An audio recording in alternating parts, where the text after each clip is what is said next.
Hey folks, welcome to Tim's Off-Grid. We've got a lot of snow that's still laying out here. I don't know, 6 to 8 inches, 4 inches in some places. But here we are today. It's an awesome day. I think the high is going to be like 41. And look like everything survived. Got some serious ice coming off here. I may want to put some of those stoppers up there on the roof and stop that because it's going to take my gutter guards with it. So I'm going to have to redo the gutter guards. Yeah, but this is our zip line. I don't know if I ever pointed that out before, and the zip line goes all the way over here.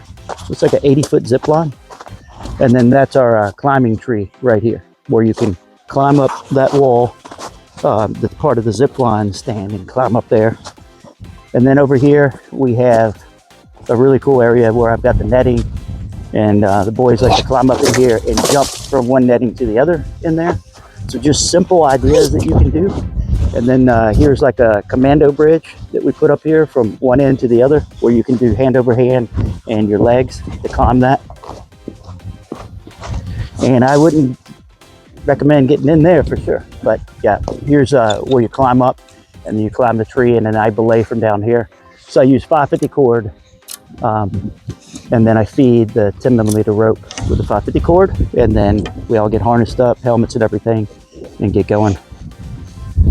But yeah, there's our rainwater harvesting that's offline right now. And what we're going to do today is we're going to walk some of these tracks, and we have some ideas of where some of these tracks are headed, and we want to seek that out. You see our wood shed is still doing great over here at camp. So it's had snow on it these last 4 or so weeks. And this is our big fire pit area here, where we do campfire programs and hang out, retire flags in that big fire pit. And we've been working on different ideas for lighting out here. Because sometimes you need lighting when you're running skits and things. And the main campsite is straight down there. And you see the off-grid bathroom for camp is right down there. So they'll camp down here, and then they've got the restroom facility. It's tough to go up and down this hill all the time. All right, back to it. Woodshed, and we're walking through the woods right now. We're gonna follow some of these tracks and kind of see where they're headed. And you can see the composite gutter we installed is holding up really well. It's full of ice right now. Didn't fall off or anything. Let's go this way through the woods.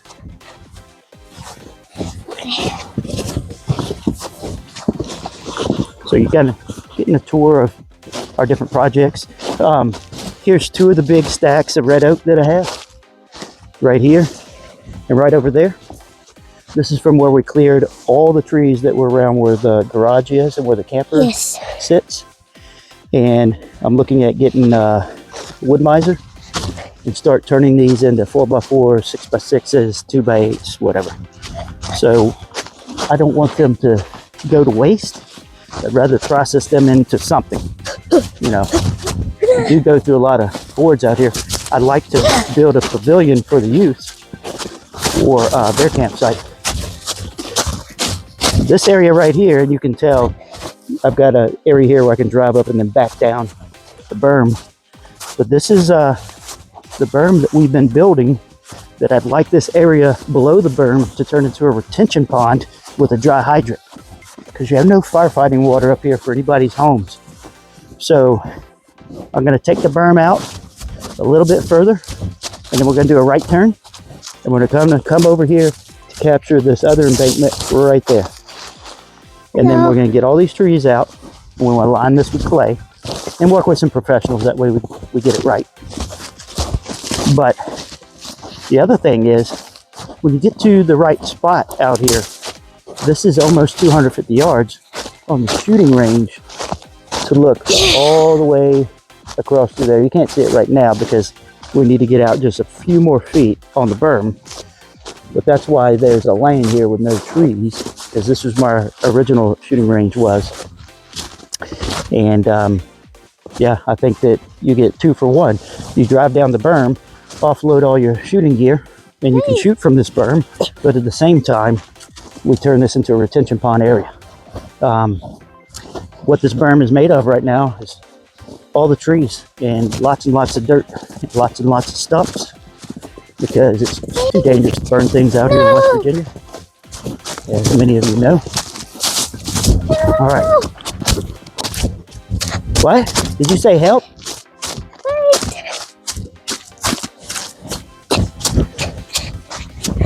Anyways, he could have stayed down there because that's where we're headed. We're headed down there. You could have stayed there. All right, come on. We're going to head down one of our trails that goes to a really cool area that we're going to eventually take out some of these pine trees to make a road back here and make a really cool camping site that'll be totally primitive. I'm not going to, run electricity out there for them. Not that they have electricity at the current site, but this will be so far back here, they're not going to have, anything other than their lanterns and their tents and just total primitive camping back here.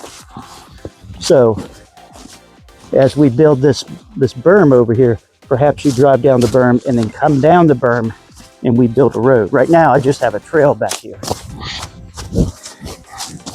And this is my stand that's 275 yards on the shooting range, and that's why it's so tall. I had to get really tall because of all the elevation changes to be able to see my shooting range. And again, just right through this area, I had like a lane cleared out of trees so I could see the shooting range. All right, but anyways, let's get back on the trail. So you can see now there are, and these are deer tracks here. The easy way to always see deer tracks is think about how you can put your two fingers in there. So that's how to identify deer tracks, obviously. Now, the other types of tracks, like squirrel and things like that, you look for a track that's kind of like dun dun dun, like they're hopping.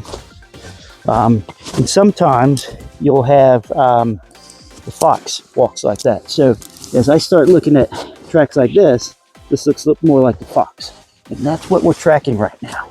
I have a theory that I know where the fox lives. They're always coming from this area. So I got a pretty good idea. It seems like they are big into the trail that I've already made through here. Plus, it looks like they have a pretty well-traveled trail right there. Whoa, where'd that come from? So you can see on Camp Tim's is 21 acres. So lots of projects we've had going on out here, and lots more projects that we want to do.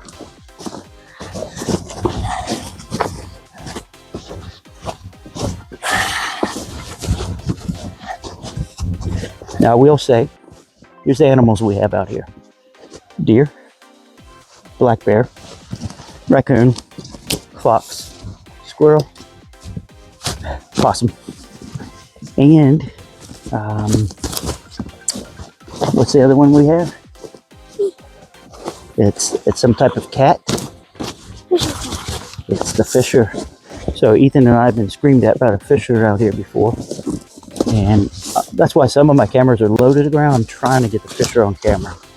I left out that we also have coyote, and we've been able to find the coyote tracks and the coyote scat, because they are notorious to put their scat right on your roads or in the middle of your trail. They'll have bone fragments in it and a lot of fur when you find it. So look, this area is super well traveled. What's interesting for this to be so well traveled, we're in the pine forest part of the property. This isn't even the hardwoods. But in the hardwoods part of the property, they're after the acorns. You'll see a lot of traffic in those areas, but I'm surprised to see so much traffic here. Now, I had a nor'easter come through this area years ago, and that's why this giant pile is here. I cut all this stuff up by hand after the nor'easter and stacked it all up right there. I think now that we have the dump trailer, tractor, and everything else, we can collect all this and add it to the berm. But I can now see, because this was such an open type of field, you have more pine trees that have fallen in it. And now we have an entire pine forest trying to regrow in our field. So I see a lot of new growth in here, which is actually fantastic because a lot of these older pines, they, I think when they clear cut all this, they let these things grow back and they grew so close together.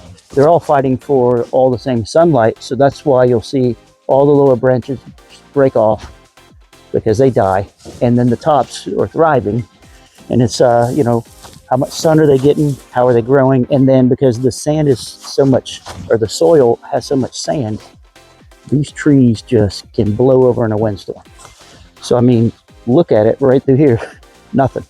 And the wind would shoot from this direction and come right across this field. So we will take some time this year, clean up this field because I got the box blade now.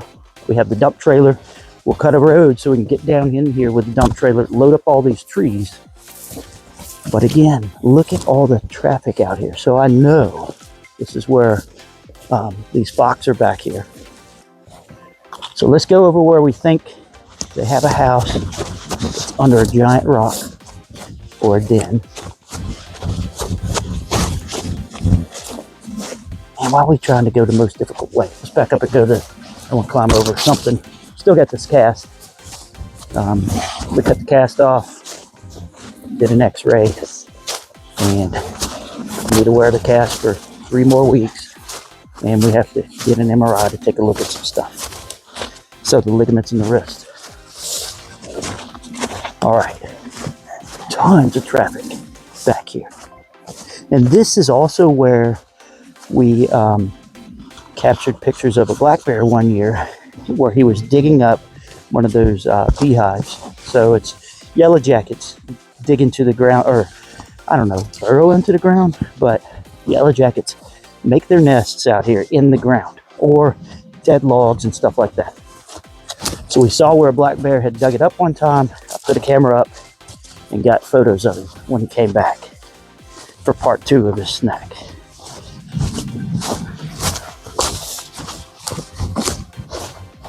All right, this has always been one of Ethan's favorite parts of the property back here.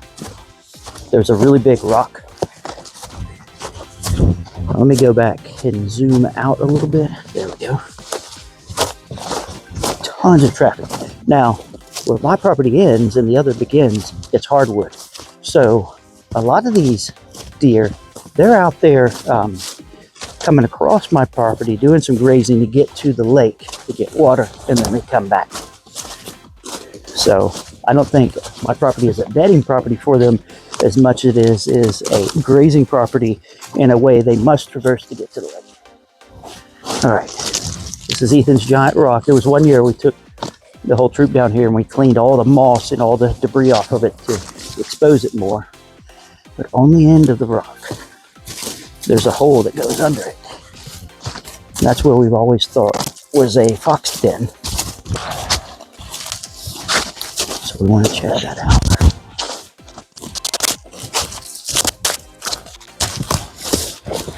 And lo and behold, I see a lot of prints over here.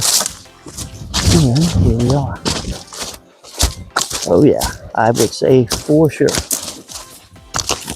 Yeah, look at how that goes up under that. I hope nothing comes out and tries to attack me. But I think that's pretty cool. But definitely, I'd say we were right. There's a lot of foot traffic around here. Can I throw a rock in because it? look all around here. There's little foot traffic. And even right here, as this one's melted, it's in the imprint of a paw. But I definitely say this is where the fox comes from. No, don't do that. Oh, it's a bone. Oh yeah, there you go. So there's more evidence. Foxes, they are a massive carnivore. They'll eat anything. So in my yard at home, when they get under my shed, I find a lot of deer bones in the yard. What is that right? Oh shit. What? I heard something.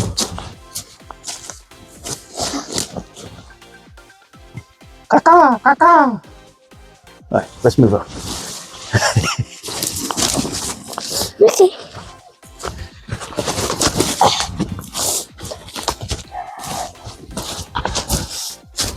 It's like a winter wonderland out here.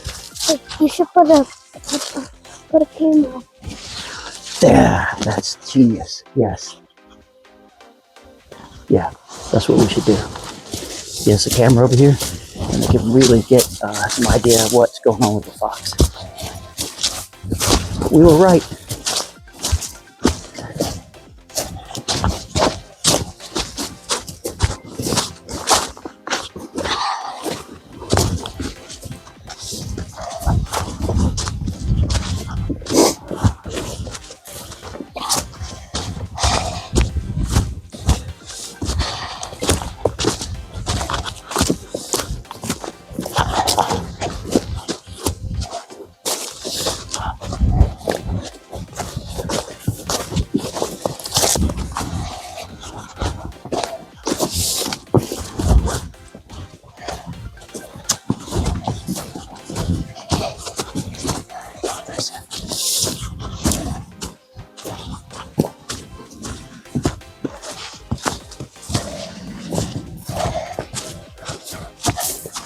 Ugh. We had originally cleared out this trail where I could get the golf cart or the tractor back here. And I used the golf, before I had the tractor, I used the golf cart to load those logs on the golf cart as I was cutting trees and stacking them over there.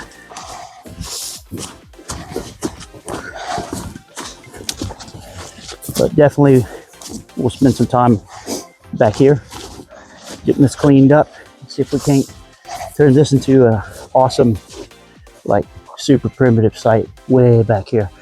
You can't hear or see anything. And then you'd have an awesome view of the sky back here.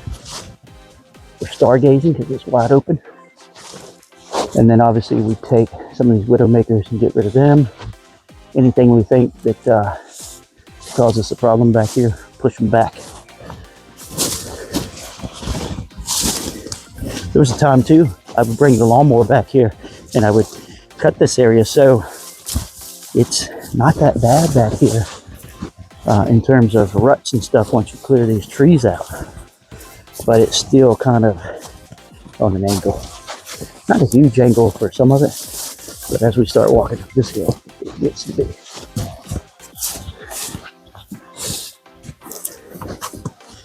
Let's walk through here and we'll go and check on the dugout.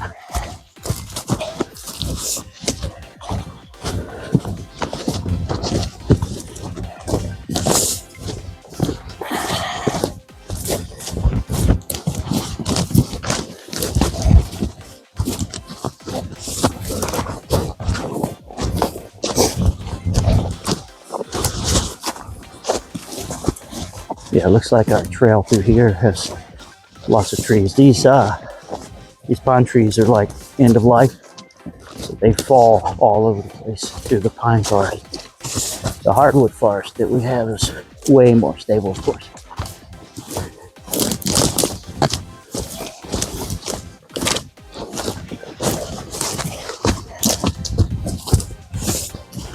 But we'll have to come back out here and clear our trail back out too. It's a lot, you know, especially when you don't come back here much in the winter.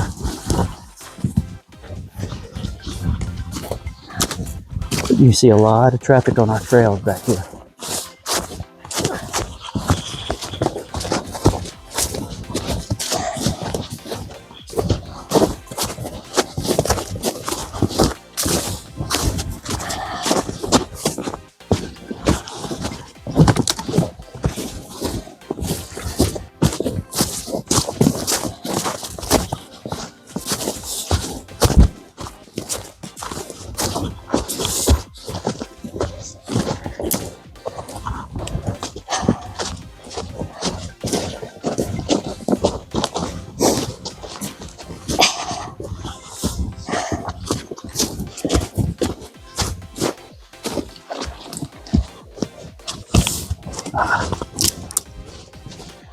You see cedar trees out here a lot too.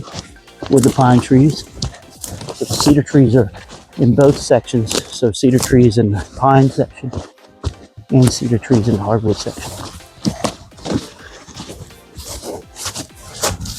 But you don't see a lot of hardwoods over here in the pines.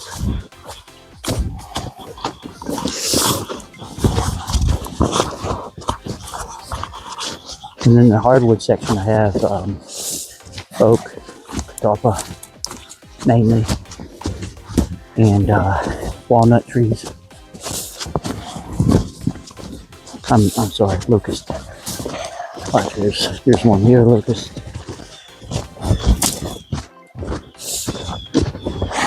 So at the back of the lower campsite now, I can see the flagpole right up the hill.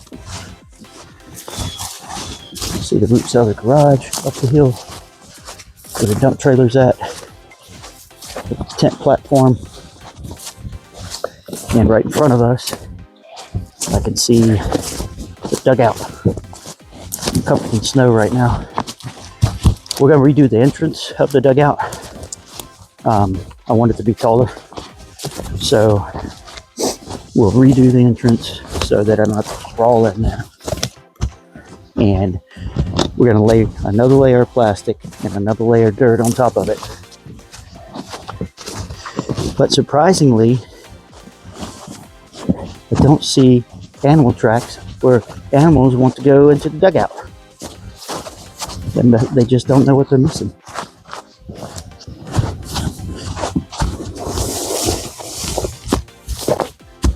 So dugout looks like it's holding up very well. Yeah.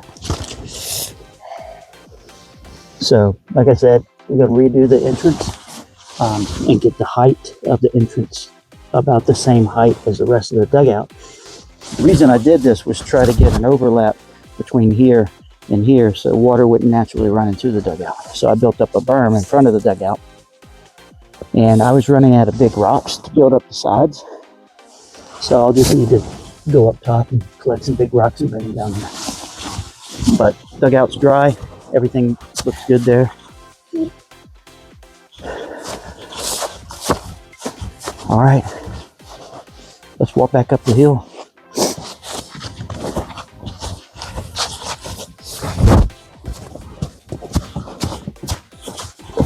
We do a lot of wilderness survival out here, teaching and then wilderness survival camping. So there's lots of lean-tos and dugouts. So this is one of the dugouts one of the scouts built last time. So you'd want to continue to line the top with so much debris that you wouldn't be able to see out of it. But this would work great in an emergency situation. It gets down below grade, gets you out of the wind. And then, of course, fill all this in to where you don't see sunlight and no wind can get in. And then I can see another dugout across the way through there, right in that area. I'm sorry, lean-to, not a dugout. But there is a dugout right up here where this fallen tree is. So somebody would have had a bad day, possibly, in that dugout. And you're going to see some animal tracks going into this dugout on the other side of it. Well, right here. This is it. Yeah, right there. Yeah. Ethan has slept in this little dugout. He built this one, and he has slept in it. You know, this one would want some more work too, because you don't want to see daylight. But it's tougher in this time of year to make some of these waterproof, especially if you're trying to get to all the leaves and debris on the ground. It's tough to get to that stuff this time of year.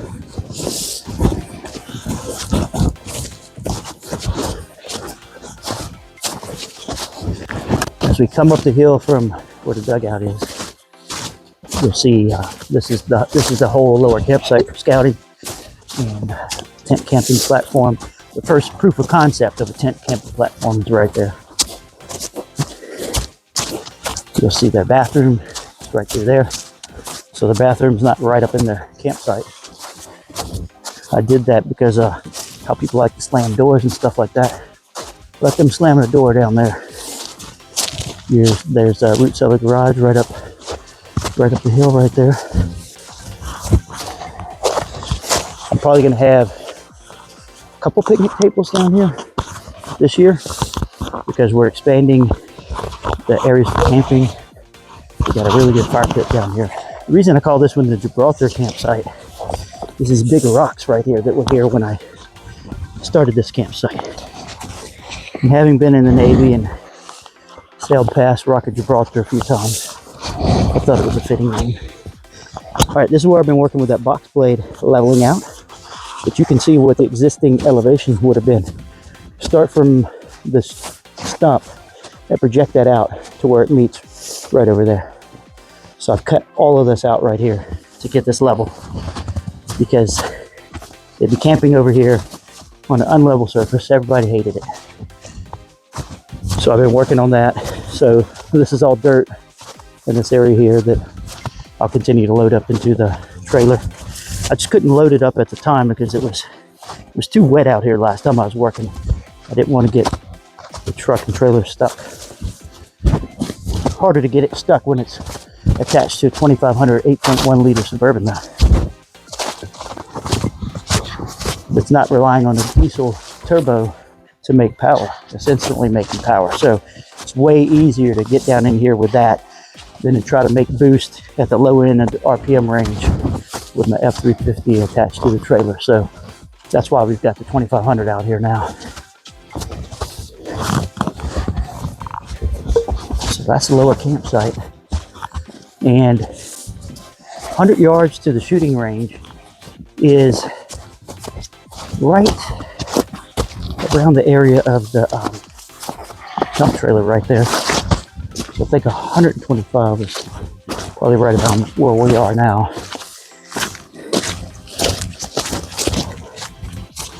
But there's a root cellar garage with the Suburban up in there.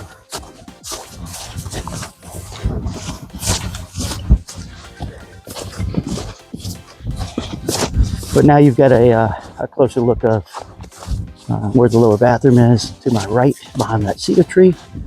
And then you're starting to see where the shooting range is.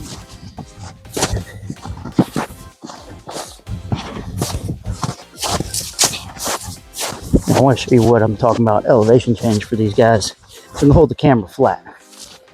So the camera's level. For them to go to the bathroom was going all the way back up here and back down. So probably a good 100, 150 feet of elevation change. So there's their bathroom that is totally contained. So I just drive the truck down there, pick up the RV tote to take their black water and gray water. And that is has lighting that's powered off my solar array and water that comes from my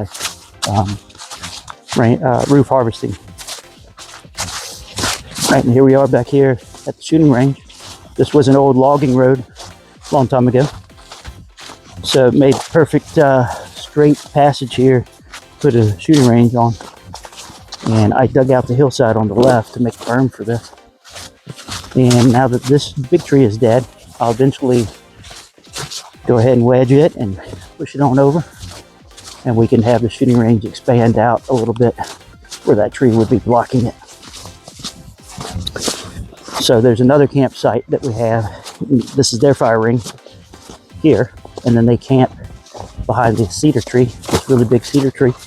And it's nice and flat back here. And this is also where I can drive up right over here and make a circle around, especially if you're towing a trailer, and drive back out through here. Man down, man down. They call this the Narnia campsite because they say it's like walking through Narnia when they come to this tree. But they've put probably as many as 4 or 5 tents back here. And it's really flat, really cool. And back here, you totally feel like you're far away from the garage or any of those areas. And you look out over the hardwood forest here. And then I cleared out all this. This was all just debris, so I cleared all this out, and it's on the side of a hillside. So if we cut some of this hillside out, they can camp up on this area, and they can camp here.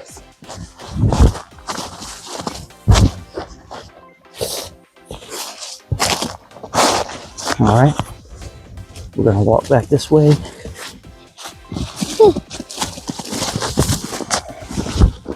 Take a closer look at the shooting range.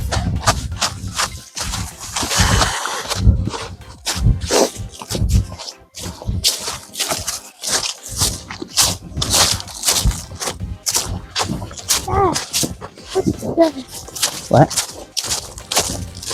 Oh yeah. So that's where I nicked it with the backhoe at some point, and you've got sap coming out of here. And I guarantee you, you take this off, take you a piece of this off. See if you can, and we'll take it up top. Here you go. Let me show you how flammable this is. All right. So just remember, it's super sticky too, but a good fire starter. Now, I'd like to cut the elevation down on this turnaround area too, because it's kind of steep. And I'd like to make my berm a little taller. Yeah. But as you can see, there is nothing back there. I mean, you're acres and acres and acres before you get to a house or anything. But this is what we've built up for our shooting range. I kind of have it facing angled away. So if you were shooting this direction, when you hit, they would ricochet away. So that's why I have it angled toward that direction. And that's why I started building up a side right there as well. And I put a camera right here, so when you're shooting, you log into the camera and watch your progress, etc. And then we've got some of these little targets up here for 22. People need to remember that, of course. And then AR 500 targets on here for up to Beowulf can shoot these. So if you haven't seen the video where I do a slow motion shot of the Beowulf with a tank brake on it, it's pretty cool looking.